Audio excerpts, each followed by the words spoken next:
right now. Someone in your life is controlling you, not with force, not with threats, but with psychology. And the most dangerous part, you probably trust them. Manipulation doesn't look evil.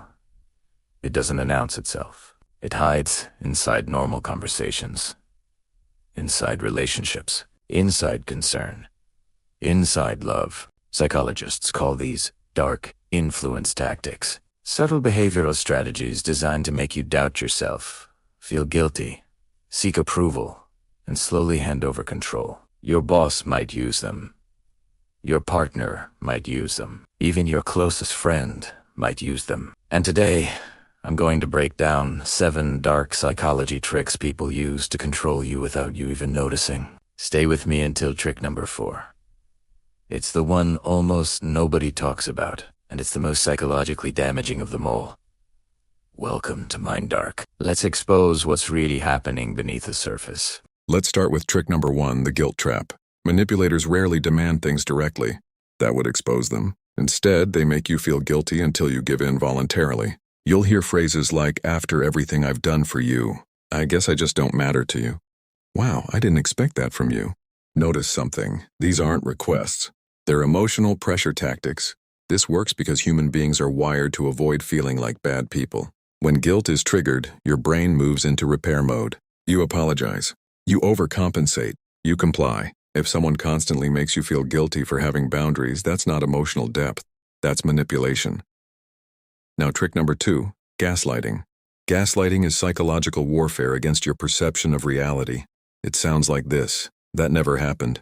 You're overreacting. You're imagining things. You're too sensitive." Over time, something dangerous happens. You stop trusting your own memory. You stop trusting your emotions. And when you stop trusting yourself, you start relying on the manipulator to define reality for you. That is control at the deepest level. Trick number 3, love bombing followed by withdrawal. This one is especially powerful in romantic relationships. First, they overwhelm you with attention. Constant texts, intense compliments, big promises, fast emotional bonding. You feel chosen, special, irreplaceable. Then suddenly, it stops. The affection disappears. The energy shifts. The warmth turns cold. Your brain panics. Psychologists call this intermittent reinforcement. It's the same mechanism that makes gambling addictive. The reward is unpredictable. So your brain becomes obsessed with getting it back. You start chasing the version of them from the beginning. And while you're chasing, they're controlling. Now, trick number 4, the one most people underestimate. The silent treatment as punishment. When someone gives you the silent treatment, it's rarely about needing space. It's often about power. Humans are biologically wired to fear social rejection. Brain imaging studies show that being ignored activates the same neural regions as physical pain.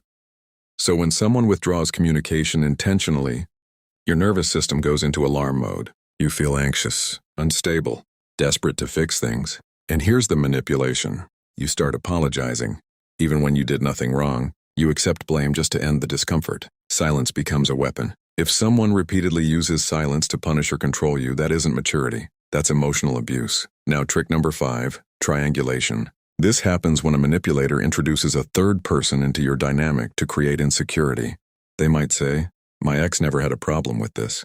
Everyone agrees with me." Other people think you're overreacting. Suddenly, you're not just discussing an issue. You're competing with an invisible opponent.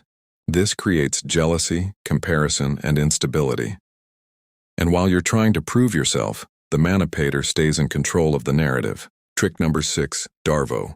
Deny, attack, reverse victim and offender. Here's how it works. You confront someone about something they did. Instead of accountability, they deny it. Then they attack you. Then somehow they become the victim. Now they're hurt. Now they're offended.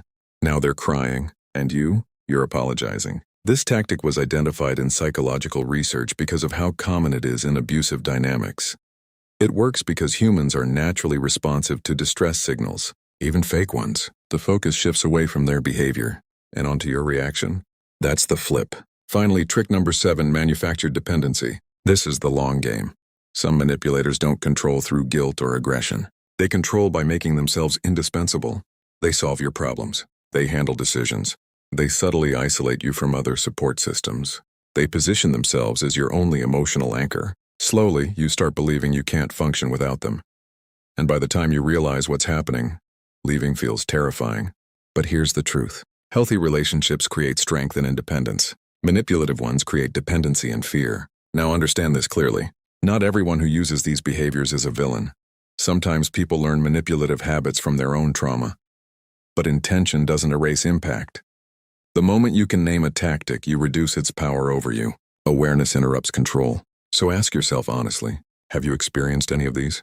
Guilt pressure, reality distortion, love bombing, punishing silence, triangulation, DARVO, manufactured dependency. Once you see the pattern, you can respond instead of react. And that shift changes everything. If this opened your eyes, share it with someone who needs clarity.